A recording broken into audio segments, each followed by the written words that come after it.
That's fair. No, that's fair. Mm-hmm. There was an 11-person team required to get the actor into his makeup and costume for Mr. Freeze. The team had to work fast because Schwarzenegger had a strict 12-hour limit per day written into his contract and would have handlers feeding him and massaging his hands while he was in the makeup chair. Fucking hell. I'm the Terminator. Now rub my hands.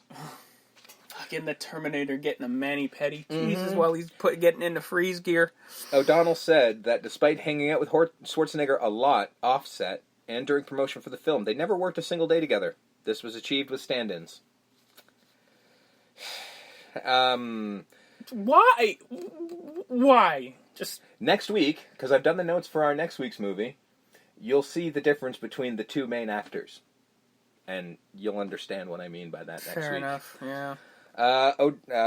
Kane Hodder, most known as the actor to play Jason Voorhees most frequently, was Schumacher's first choice for Bane, until he chose Jeep Swenson for his height of 6'4". That fucking goddamn Kane Hodder never gets a fucking fair deal because he's not that tall. He missed out on Freddy vs. Jason, a movie he would try to make happen for fucking 10 years, and he missed out because he was a little too tall, or too short. Because he's tall, but he's not tall enough. Because they wanted somebody to tower over it, and unfortunately, fucking Robert Englund was 6'1". So it's like, well, you can't have a guy who's only an inch taller than him play Jason. You needed somebody to tower over him. Poor bastard. Alicia Silverstone was the first choice to play Batgirl. Reportedly, the producers didn't consider her believable as Pat Hingle's daughter. No shit. So the character was changed to Alfred's niece. I guess. I get it. Clueless was popular. Yeah. I mean, it's kind of one of those things of like, well, if you can get Alicia Silverstone, you do, because the only other options was Olivia Debo and Jennifer Love Hewitt also auditioned. No. But it was Clueless and Blast for the Past was 99, right? Yeah. Yeah, so... Oh, she never recovered. Like, this movie was her last big hurrah, and then it was just, indie stuff and little comedies. We liked Blast from the Past, but I don't even know if that else did. I don't think it was successful. I mean, we'll get there. Oh, definitely. When comparing work on Batman Forever, O'Donnell explained, it just felt like everything got a little soft the second time. On Batman Forever, I felt like I was making a movie. The second time, I felt like I was making a kid's toy commercial. It's because you were. It's because you were, bud. Yeah. We'll get to that, but there's... The fucking third act is the toy commercial. It's so ridiculous. You think there was a point during filming where Chris just standing around just like, what the fuck am I doing? I'm pretty sure... What are any of us doing here? The only people... I'm pretty confident Uma Thurman did. And I'm pretty confident Chris O'Donnell did. Maybe the Clune Dog. But that might Clooney's happy because he's out of the fucking ER. That's true, you know what I mean? True. He's on the big screen now. That's and Arnold, true. he doesn't care. He's in his fucking chair getting Arnold massage. He don't give a shit. He got top billing. He got paid. He doesn't give a fuck. It's a paycheck. But like O'Donnell, who's like, my career might hinder on this. I was in an Oscar-winning film, and this is where I landed. I was working with fucking Pacino. Yeah. Now I'm working with Arnold Schwarzenegger's stand-in. Who I've never seen, by the way. No, his stand-in. He's working with his stand-in. He also complained of the Robin costume, saying it was more involved and uncomfortable than the one he wore in Batman Forever. Hey, Joel, it's riding up a bit, bud. A little bit. With a glued-on mask, which caused sweat to pool on his face. According to John Glover, Joel would sit on a crane with a megaphone and yell before each take, "Remember, everyone, this is a cartoon." It was hard to act because of that. That kind of set the tone for the film. But, Joel, we're people. We're real. We're real humans. Oh, my God. Robin's suit in the film is heavily based on the costume for the character Nightwing, who was Dick Grayson's identity after he abandoned the Robin costume in the 1980s. Yeah, no, it told the future. Solo, yeah. It threatened because literally, with the blue outfit with the red bat, or the red Robin, I should say, is literally his exact outfit from the New 52 version of Nightwing. No. Exactly, except with the cape, which I think Nightwing should have had a cape. Yeah, have a cowl. They explain it. They explain it away in the books. If like he thought the cape was always cumbersome, he didn't like it. Well, he did flippy dippies and stuff. So. A new form of light foam rubber was used to make the superhero costumes. This helped the costumes weigh less than any other Batman film, but they also ripped and tore very easily. With Batman stuntmen going through 50 bat suits. Jesus. So if you do the math, yeah, was it worth it? Was it worth it? Well, ask the Clune Dog. Yeah. Batgirl had a full head costume designed for her, much like Batman's, complete with pointy ears. in this movie, but it was rejected in favor of letting Alicia Silverstone's hair flow freely. She did wear a bit near the end. Yeah, I'll get to that. Except in one scene where she wears it as a crash helmet. Batgirl action figures designed for this movie reflect the full head costume before the toy makers were informed of the change. 2 extras were arrested and fired after attempting to sell secretly shot footage. What are all of these pages for? Because I'm done with the production. What the hell is all this shit? I don't know. You wrote it, bud. Yeah. This is... Oh, right. Never mind. You'll know why. Because I did actually do what I intended to do, which is shorten the making of this film, because who gives a shit, for more interesting stuff. Fair enough. So, there's more interesting stuff, and I completely forgot about it.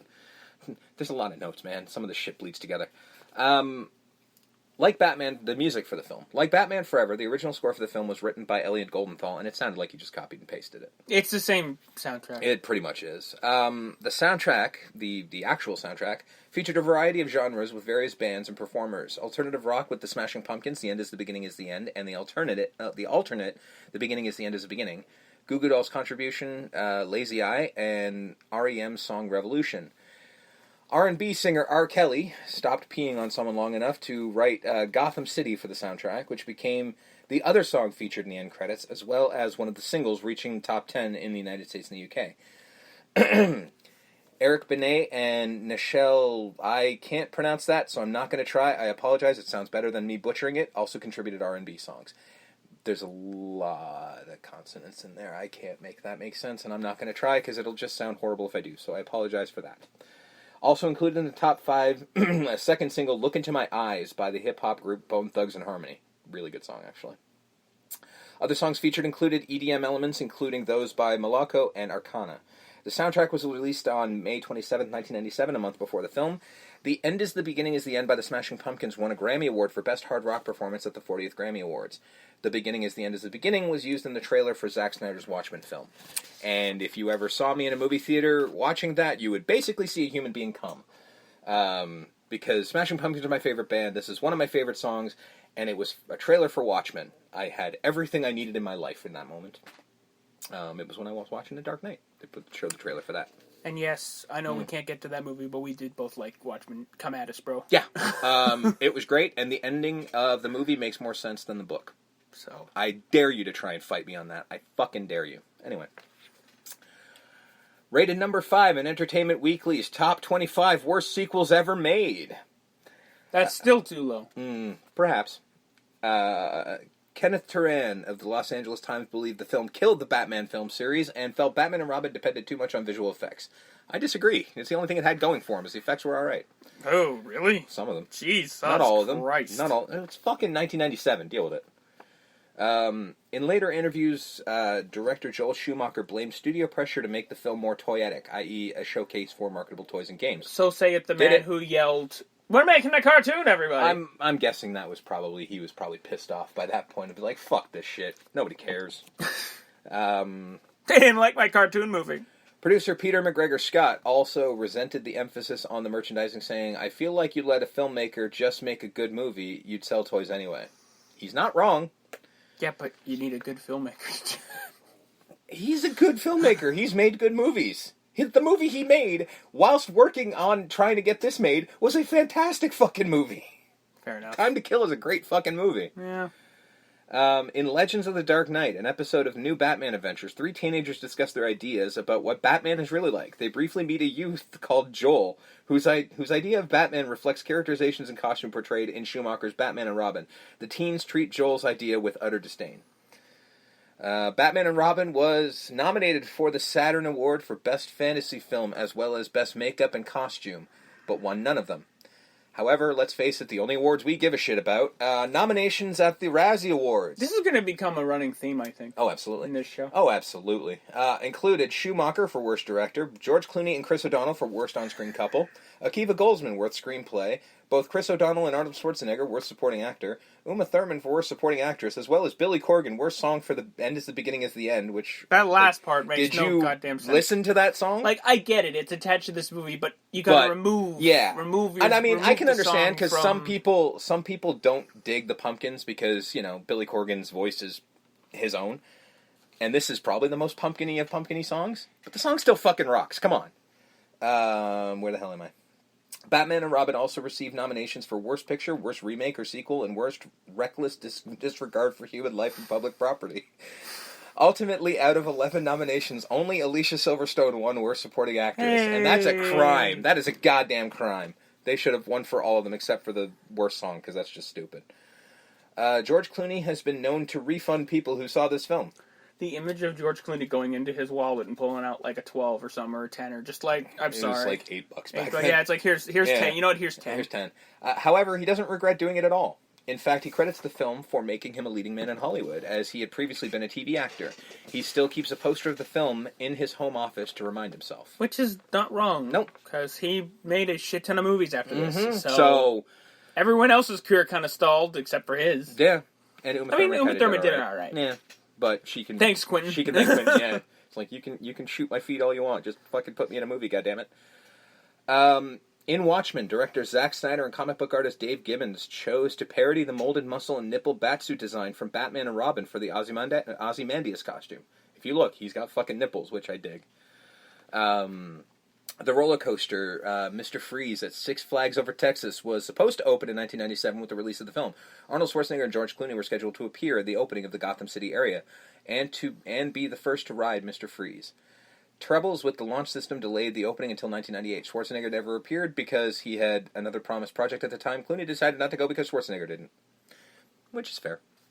Now... What you mean, Clue Dog ain't coming? Mm-hmm. But we got the darn thing going. Yeah, well, even 1 year later, George Clooney was too big for this shit. Cut to some angry Texan throwing his hat on the ground, stomping on it. Now, most of the info I've got here are for the canceled sequels. So the one that everyone talks about, Batman Triumphant. Still a good name. I stand by that name. You're going to love this in a second. Before Batman and Robin had even been released, Warner Brothers was hoping that Schumacher would come back and direct his third Batman movie, which he agreed. They had planned to get the film released in 1999. That was never going to happen. Well, he was one for ones. He was one and one, I mean, so, yes. Let's give him a third crack and let's see if he follows the Batman Forever kind of way over. Well, they were already making good strides because Akiva Goldsman chose not to return. Ooh. Mark Protosevich, or however the fuck you pronounce this, again, I apologize. A lot of these names are hard to pronounce, I apologize. Eventual writer of Thor and The Cell and the Old Boy remake, so can't all be winners. 2 out of 3 ain't bad. That's alright. Was going to step in and write a new script. That was called Batman Unchained. No one knows where the name Batman Triumphant came from, or if it was even ever used, but it seems to be the agreed name by the internet. So... As it stands, I'm going to try to just call it Batman Triumphant going forward, because that's the one everyone knows. The idea seems to have been that Shoemaker would have gone off and made his non-blockbusters during 1998, while Protosevich, hey, I got it that time, got the Batman Triumphant script together. Then he'd return to the franchise for what he hoped would be a smaller-budget, fan-pleasing movie. George Clooney, Chris O'Donnell, and Michael Goff would all return for Batman Triumphant, but Alicia Silverstone's inclusion was less certain. Her character didn't appear in his original script. As for villains, Schumacher said, "I remember going to the set of Face Off and asking Nick Cage to play the Scarecrow. Please." As long as he's allowed to go full Nick Cage. In a Schumacher Batman movie? If he didn't go full Cage, somebody would have fucked up somewhere. A Scarecrow, hair everywhere, It would have been very dark, Schumacher recalls, and the film would apparently have focused on Clooney's Batman learning to conquer fear and confront the demons of his past. These demons would have included the legacy of the Joker as personified by the film's secondary villain, Harley Quinn. Here she would have been reimagined as a toy maker who finds out that the Joker is her father. Ironically, there's kind of a character like that in the comics. The writer, I'm not going to attempt his name again, I got it once, I'm good, described his take on Harley as sadistic in a mischievous, fun sense. Potential castings that were considered for Petty? Harley, no, although that would have been perfect, included Madonna and Courtney Love. No. Just no. No. Courtney Love Love is a good actor, but is she Harley Quinn? I don't know. No.